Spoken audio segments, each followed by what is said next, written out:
دې خاورې لره امن لیونی به وي چې غواړي، دې خاورې لره امن لیونی به وي چې غواړي، ناره د امنیت چې د شهید د مرګ سبب وي. او په هره کربلا کې به حسین نه مري سړیا، په هره کربلا کې به حسین نه مري سړیا، راتلونکې کربلا به د یزید د مرګ سبب وي. نظم د سره شریکوم اول خو امجد علي سورج صاحب ته په کتاب کوشیر باندې مبارکي وایم، پیز صاحب ته، رضا صاحب ته، نور شاکر صاحب، اسلم صادق صاحب، ټول بهر میلمنو ته په خیر، او تاسو ته هم په خیر وایم. تاسو هم د نور کلونو راغلي او الله پاک مو خوشحاله کړ، ډېر پروګرام مو په سنجیدګۍ سره واورېدو. نو موږ دغه درخواست ته کوو چې صرف خبرې مه کوئ او نور به انشاءالله پروګرام ستاسو د طبیعت وي. په دې ټایم کې که د موبایل یو خس کې بند کړئ نو ښه به وي. دا اولني یو دوه شعرونه یې همداسې آپ د ریکارډ غوندې وایي د پوزې مې خکي او هم زخمونه مې کوشیر کی، لاسونه را چاپیر کی.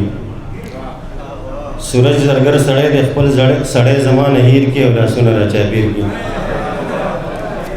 بس دغه مې وی نور درته یو سنجیده نظم دی هغه سره شریکوم چې لمن په ګوته څڼوهي خو په خوی پیر دی پیره، لمن په ګوته څڼوهي خو په خوی پیر دی پیره، د عجزۍ فطرت لري په زړه فقیر دی پیره. ډېر قدردان دی شاعران قدرولي دي تل، ډېر قدردان دی شاعران قدرولي دي تل، د بل دا قدر احترام د ضمیر دی پیره. ځکه یې فکر محدود نه دی علمګیر دی پیره، په قد قامت کې د خپل تر ساګر تصویر دی پیره. ځکه یې فکر لمن په ګوته څڼوهي خو په خوی پیر دی پیره، د عجزۍ فطرت لري په زړه فقیر دی پیره. ډېر قدردان دی شاعران قدرولي دي تل، د بل دا قدر احترام د ضمیر دی پیره.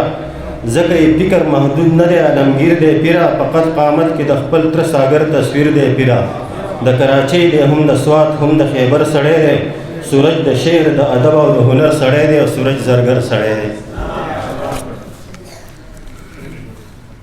خپلې ګوډۍ له کمیس تور د پېښور نه اخلي، ځان نه پڼې د پېښور چپل سنټر نه اخلي.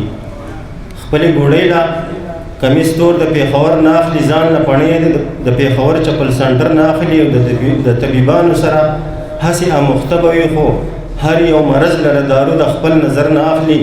که څوک مجنون په کاڼو ولي د زړه دردېږي، دی ترې دردونه خلک خوند د مازدیګر نه اخلي. چېرته چې ظلم جبر ویني لمبه کېږي ورته، دی د ققنس په شان ورونه د خپل سر نه اخلي. د ویښ ضمیر ژوندي احساس او د نظر سړی دی، سورج زرګر سړی دی.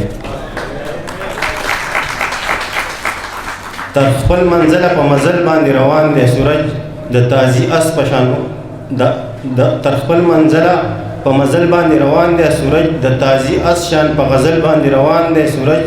د یو غزل په باریکو خو یې سم حد کړی دی، د شاعر تر ساګر په پل باندې روان دی سورج.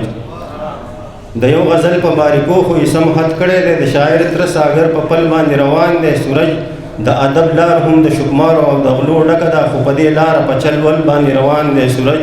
پسته غلارو د همت او د سفر سړی دی، سورج زرګر سړی دی. بس د زړې لپټې پیس کې پراخور دی د چا، په چا مین دی او دی هم د زړه ټکور دی د چا. واړه او لوی ترېنه چاپېره وي په منځ کې ناست وي، په دې مندري وجود هم پلار دی او هم نور دی د چا. که څوک ترې ډېر زیات هم خفه وي خو خوشحاله یې کي، که ډېر زړه توری وي خو مینې ته لیواله یې کي. په چالاکۍ باندې د مینې جال کې ګیر کې زړونه، زرګر سړی دی په یو دم باندې کوشیر کې زړونه. منتر پې نشته دی په خپله د منتر سړی دی، منتر پې نشته دی په خپله د منتر سړی دی، سورج زرګر سړی دی. اخرني او دوه بند دي بس.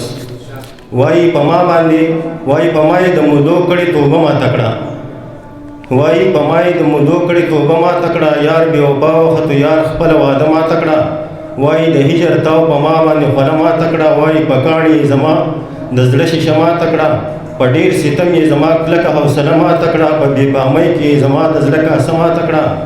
وایي چې بیا چا د مظلوم خونه ویجاړه کړله او داسې ښکارېږي چې یزید خانه کعبه ماته کړه. وایي چې بیا چا د مظلوم خونه ویجاړه کړله، داسې ښکارېږي چې یزید خانه کعبه ماته کړه. د شاعرۍ نه انځور جوړ کړي، انځورګر سړی دی، سورج زرګر سړی دی. سورج په هره لار وسلې نشي غورځېږي فیضه، ډېر په مظلوم او په مجبور یې زړه غوڅېږي فیضه. د زړه د تل نه په مقتول باندې جړېږي فیضه، د خلکو اوښکې د ده وینې راتویېږي فیضه. دی چې خوځېږي پر هرونه یې خوږېږي فیضه، خو خیر دی بیا هم په یوه مسکا رغېږي فیضه. دی چې خوځېږي پر هرونه یې خوږېږي فیضه، خو خیر دی بیا هم په یوه مسکا رغېږي فیضه. که مجازي مینې یې پرېښوې د سنګر سړی دی، سورج زرګر سړی دی. ډېره مننه.